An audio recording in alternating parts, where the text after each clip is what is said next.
Hi everyone, welcome to the Cove, and Warrant Officer Grant McFarlane is with me tonight, and we're going to pick through 42 years of his experience right through the ranks to the top job as RSM Army, and spend some time just picking up a few leadership lessons from along the way. So it's great to have Grant with us tonight. Thank you for joining in as well. A reminder too that you can text through your questions for Grant at any stage tonight, and we'll get to those during the course of the night. But obviously, with the amount of experience that Grant's got, the opportunity to ask him a few questions as he begins to step back from the role of RSM Army is pretty special. So, as I say, it's great that you could join us tonight, and we're looking forward to having a good chat. Grant, welcome. Firstly, congratulations and thanks for 42 years of incredible service. What's it like now, just unwinding from all of that and starting to step away? Hey Mark, it's great to be here at the Cove. I think it's about breaking the routine that I've had for 4 years or 40 plus years also.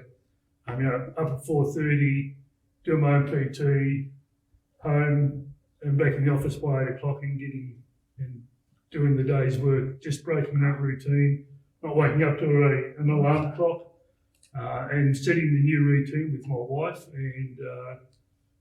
and working out, at the breakfast table what we're going to do for the day, as opposed to having a planned calendar for the next week. So it's I had a show for the first time in 10 days this morning. So it's been pretty relaxed. Sounds like you're getting used to it. Because the job RSM Army, as we've seen, and those of us who've followed you sort of day in day out, it's an incredible job. It's a full-on job, isn't it? It's just go the whole time. You can be all over the world. It has been, and I think a unique time, the 4 years as the RSM of the Army, working with the Chief of Army, starting with the release of the Eckburn inquiry, the bushfires, calling out the 2nd Division, the significant community events, COVID, and the Royal Commission. So there have been really significant and big things that have happened in the last 4 years. But on top of that, training transformation, how the Army's going to be postured in the future, a whole lot of work. And in my 40 odd years, we haven't had this busy a period, and we haven't changed as much of it as we are at the moment. Let's go back to when you first joined up. It's 1980. It's 5 years post-Vietnam. So it's an interesting time for both Army and for the nation. What made you want to join the Army? My grandfather, he was a veteran of the Dakota Trap. As a young kid, out on the farm, telling me stories of adventure and mateship, and then had a significant event on our farm, and we packed up and moved. And I thought I might give this Army gig a go that my grandfather spoke about, and 42 years later, I'm still here. What was the Army like at the time? What was that era in Army like? So the Army's changed significantly for the better. But when I joined, it was pretty rough and tumble. You trained really hard, played pretty hard. Bars were open at lunchtime. So I think we've come a long way. There was we probably didn't respect and give our people enough dignity, and we used you, and if we broke you, you're out the back door. Now I think we're a much better organisation where we actually respect and trust our people and care for them in such a good way. Grant, you've had such an incredible career and done so many different jobs. Did you expect when you were that young recruit, did you have your target on RSM Army, that you were going to go to the top there? Absolutely not. So I signed up for 6 years, and I was going to go back to the country of Victoria after that. But I had a really good RSM by the name of Arthur Francis, who became a mentor. Come in as unit RSM at 3RR. He interviewed all the NCOs in his first couple of weeks there, and I thought, actually, this bloke actually cares about people, because you used to go to the RSM's office to be yelled at, and that happened to me a few times. But he showed me what a caring person that was really invested in people was about. You've had so many different roles along the way. Did you have a favourite job in the army?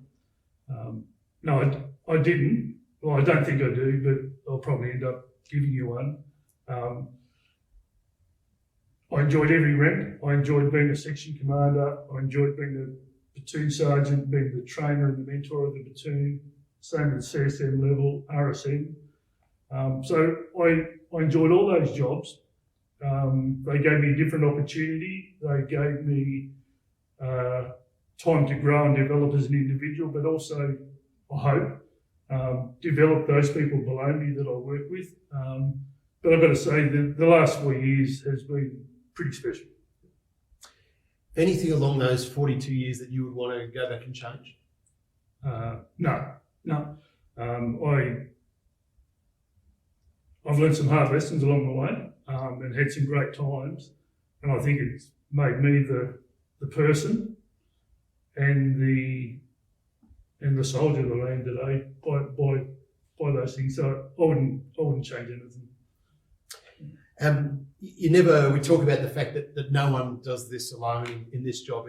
You've got to have family there around you and supporting you, and they've got to come on the journey with you together. For your family, I guess the last few years have just been incredible, and through your career you've been so busy, and roles have kept you away and training's kept you away from the family. How's the family coped, and what have you learned about that? What can you pass on about making family work and your partner be involved in what you're doing?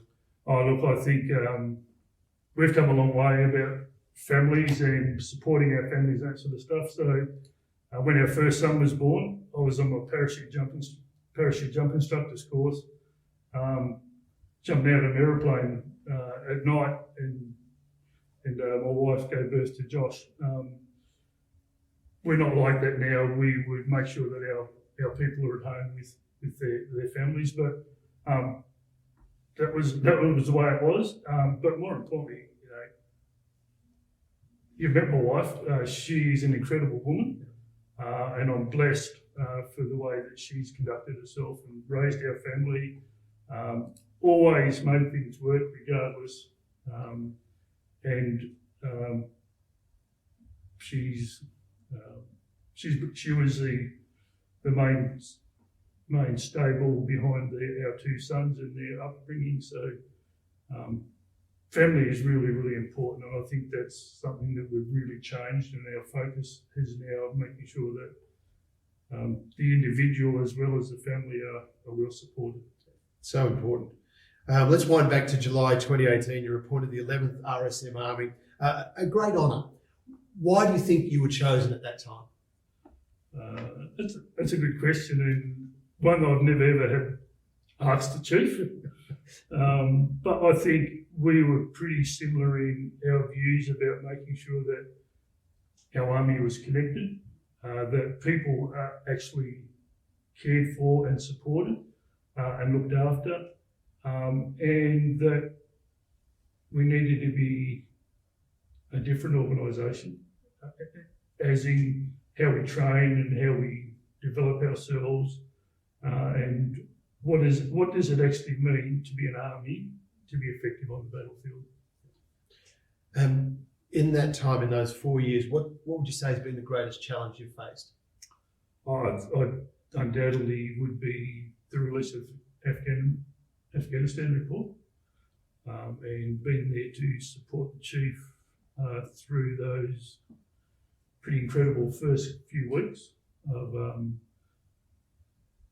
being in Perth for the announcement, and the chief being able to look people in the eyes about why, what's happened, and how we're going to get through this together, making sure that we learn lessons on the way. Big challenging time, that's for sure. You must have had a vision, I guess, when you first came in about what you wanted to achieve, how you wanted to work through the job. What was that? What did you want to be as RSM Army? I think there was a couple of things. So I wanted the Army to be better connected down at the soldier level. So we built the Junior Leader Fellowship with the support of the Deputy Chief of Army. We then did the Sergeant's fellowship, but also how we did PAC and how we did the career management boards to make sure that people had trust in the system, that it was transparent, everybody had a voice in there, and that there was no captain's picks being used, and that order of merit was being held to account, and that we were making sure that we got the right people in the right jobs at the right time. And Grant, in that vision that you had at the time, is there anything that didn't get done, anything that was on the list that you wanted to achieve that you didn't get to? I think late in the job, we finally brought the Warrant Officer cohort together as a single identity. I wish I had done that earlier. It didn't happen, but we're on that journey now where a warrant officer in Class 1 in the Army is relevant and respected, and that we all have something to contribute. And it's not just about the Regimental Sergeant Majors. When you look back over the whole 42 years, what are you most proud of from your career? What's made you, I guess, sleep well at night?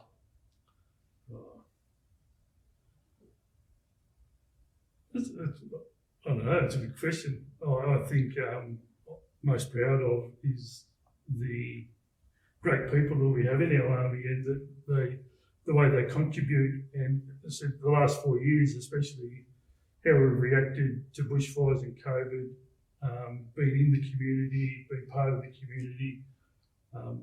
That is something I'm really proud of. But I think I'm most proud of being a father and having a couple of wonderful kids and 3 fantastic grandchildren. So, yeah. Something to be proud of. Grant, the Australian soldier, something that obviously you've been a big part of your life for 42 years now. What makes, in your mind, a good Australian soldier? And has that changed over the years? Is the good soldier of the 1980s different to the 90s, the 2000s today? Is it an evolving thing? I think it has evolved, but I think always the ingredients have always been, hey, be a good person, be honest, give your best, do your best, challenge yourself, and give people opportunity to be their best. And I think, being proud of wearing our uniform and our slouch hat, regardless of rank and corps, is pretty unique, because it is something that's really well respected in the community, and you can travel all over the world and anybody can see a slouch hat and they know that there's a trusted agent there as an Australian soldier. Yeah. And obviously you have travelled widely in this role and throughout your career. Do you find that though, how is the Australian soldier held in regard around the world? Held in high regard. Everybody wants an Australian on their team, and they want to come and do exercises with us, deploy with us. I think, as I said, they just want an Australian on their side because they know that they'll be well looked after and supported and trusted. So, it's a good reputation to have. Very. Army has some manning issues, if we can talk about those. How would Grant McFarlane solve those retention and I guess recruiting issues that Army faces at the moment? Because we require a lot of people, it seems, at the moment. Yeah. Hey, look, I think we've never been full.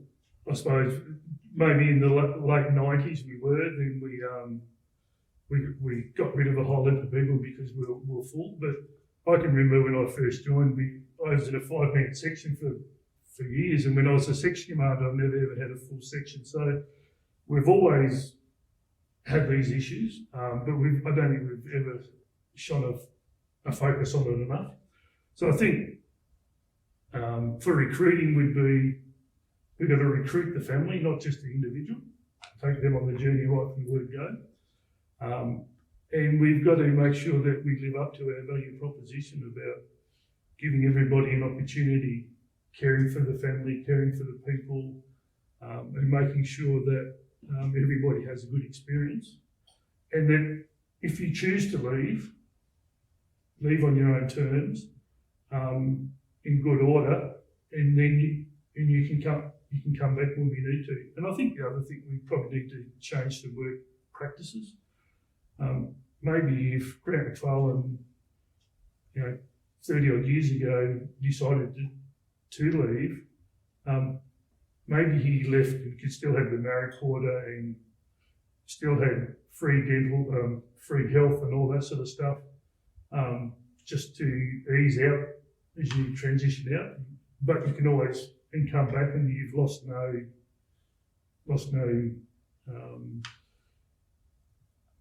none of those opportunities and those things that we actually value. RSM Army is, as we've talked about, a full-on, busy job. How do you unwind? How do you step away? What's Grant McFarlane downtime look like? Well, before the 1st of July, I was, I enjoy my bike riding. So that was around the lake at 4:45 in the morning.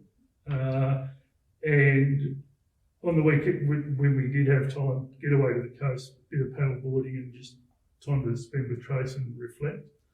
Now it's, I get up and I can go for a bike ride in daylight a couple of times a day. And I need to get the legs going, ready for March. We're going to go for a ride up the coast. Beautiful. Tour de cure. Looking forward to it. I want to ask you, and I think it's an important question. And if you've got questions too, don't forget to text them in because we're getting a few coming in. We'll get to those shortly. But I love this one. For recruits stepping off the bus at Kapooka, starting their career, ground level, what do you think it's important that they know about the Australian Army? What would you like them to know as they step into uniform? Yeah, I think they need to know that it is a tough business. We ask a lot of you as an individual and as a family, but take the opportunities to ask questions, take the opportunity to learn, take the opportunity to really, I think I've said it before, challenge yourself to make sure that you understand what you're doing. But more importantly, those corporal recruiting instructors at Kapooka, they will guide you and give you all the right skills and the right attributes to be a successful soldier. And Grant, as you start to step away now, what has Army given you? What do you take away from 42 years in this organisation? I think I'll take away a whole heap of proud moments over 42 years of service. And I think the other part will be that, hey, it's not scary on the other side of the grass. Speaking of that, what's the next chapter look like? What do you move on to? I know I'm still got about 10 weeks of leave to go, so I've made no commitments or no looking for anything except to enjoy the next 10 weeks of downtime and actually reflecting. I'm writing my memoirs at the moment, only for my family. So that's been really reflective at the moment. So, and yeah, I'll continue to do that. And after the 16th of September, we'll see what's around the corner for Grant McFarlane. You mentioned earlier on you had a mentor, and I just wonder who you chose, and have you had the same mentor all the way through, or do you evolve that? Do you use different people at different times? And at what stage of your career was a mentor most important to you? So I think, as I said, Arthur Francis was my first one when I was a junior NCO. And I used him all through my career. I worked with him a couple of times, and then when he retired, I was at the School of Infantry and I used him a couple of times. But also Warrant Officer Kev Woods, who was also a previous RSM of the Army. He really taught me about knowing myself as a young sergeant away too. So yeah, I've had two, and they're two different people, but they're similar in different ways. So yeah, I use Kev Woods now still. He doesn't know that, but I engage him every now and then just to bounce something off him. But I think they are really, really important. And I think, as I said, I don't think I would have stayed for as long without having some good mentors and being able to have those discussions and honest and frank conversations. Yes, I got from both of them. Yeah. So obviously it's important to find a mentor. What do you look for? Why did you pick those fellas? I think for Arthur Francis he struck me as the bloke that was actually invested and cared. Kev was the same, but he gave it to me between the eyes a couple of times. So in a respectful way. So, yeah. Grant, as you transition now, what skills do you reckon you've picked up along the way that will help you as you move forward now? I've been thinking about that, to be honest, and I think the skills that I've learned and will get me through whatever the next phase will be is be yourself, know yourself, and trust yourself, and back yourself. As we sort of start to wrap these up, as you look back, is there anything you change about the Army at the moment? And if so, what would that be? I wouldn't change anything. I think the Army is on a good trajectory, and it's in a good place. Yeah, wouldn't change anything. Yeah, nice time to be stepping off when you have that feeling. Yeah, absolutely. Excellent. I want to mention the Cove Challenge. Now that's just wrapped up, and the theme was your best leadership lesson, and there've been some great ones. It's a good way to, and it's quite amazing looking at other people's leadership lessons and reading them and saying, hey, yeah, wow, that connects with me. I get that. I'm going to take that away. And I reckon each one of those you look at, you will get something from. So if you haven't seen them pop up on social media, take the time to have a look because they're fantastic. Grant, you had your leadership lesson. We'll take a look at that. Just tell us a bit about it. I think my biggest lesson was know yourself and understand yourself. I was a pretty brash young fella that had to always be first, or the team had to be first at all costs. I realised pretty soon after being a section commander that wasn't always the right case, and that the strength of the organisation is your team, and to be able to develop and make sure that everybody has the opportunity to be their best and reach their potential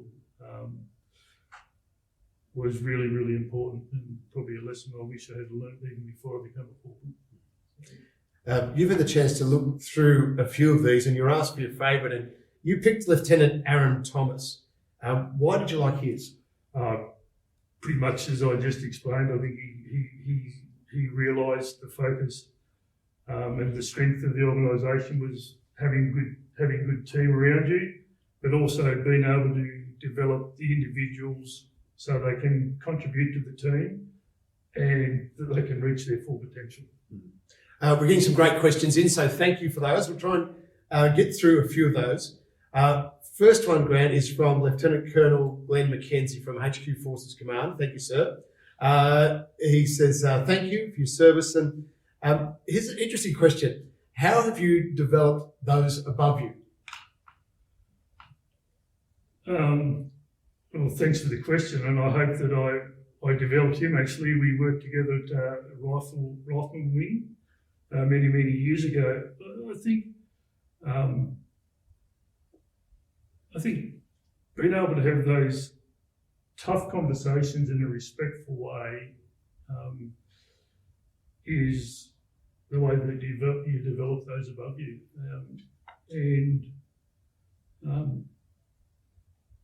and sometimes they're robust conversations, but they're respectful. So I think that'd be what I think and hope, because I've worked with some really good people, and I hope that I have made an impact on them. Good stuff. This one from Warrant Officer Peck from 1RAR in Townsville.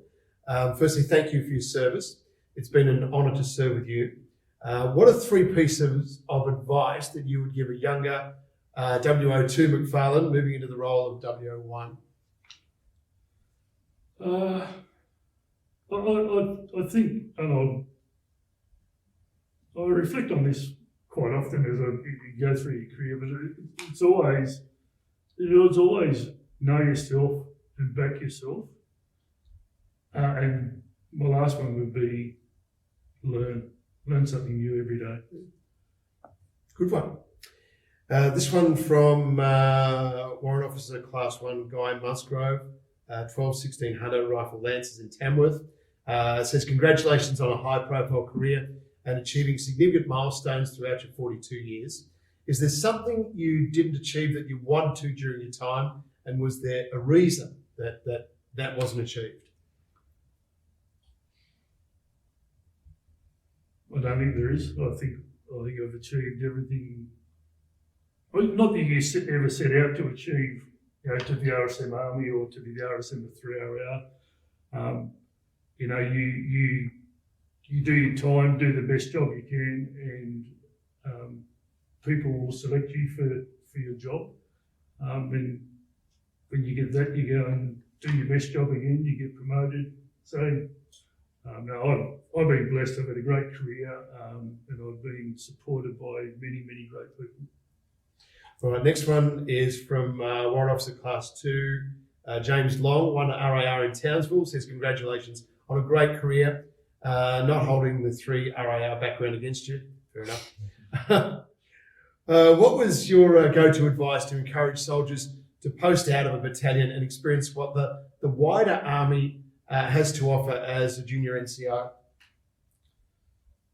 I wish Longy was here actually, and I'd be able to have those conversations with him. I think we had many years ago. But I think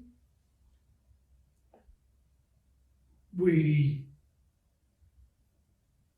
got to share the way we build resilience and build a better organisation is by sharing those events that we have and those leadership events, and being able to invest in those young soldiers or those recruits that want to come and join our Army. We need to have our best NCOs down there, our best NCOs at our training schools, so that we're developing our young people right from the word go. And with good NCOs, that's how you do that.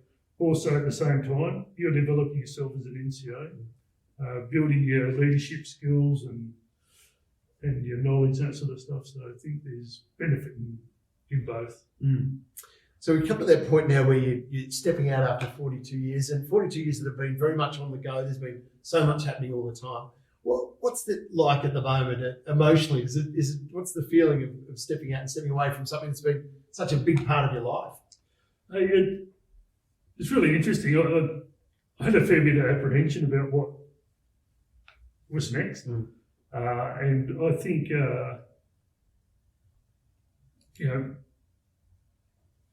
went and sought a lot of advice, that sort of stuff as I have transitioned. But hey, I found it pretty relaxing. As I said before, I first shaved today for about 10 days, so and not waking up to alarm. But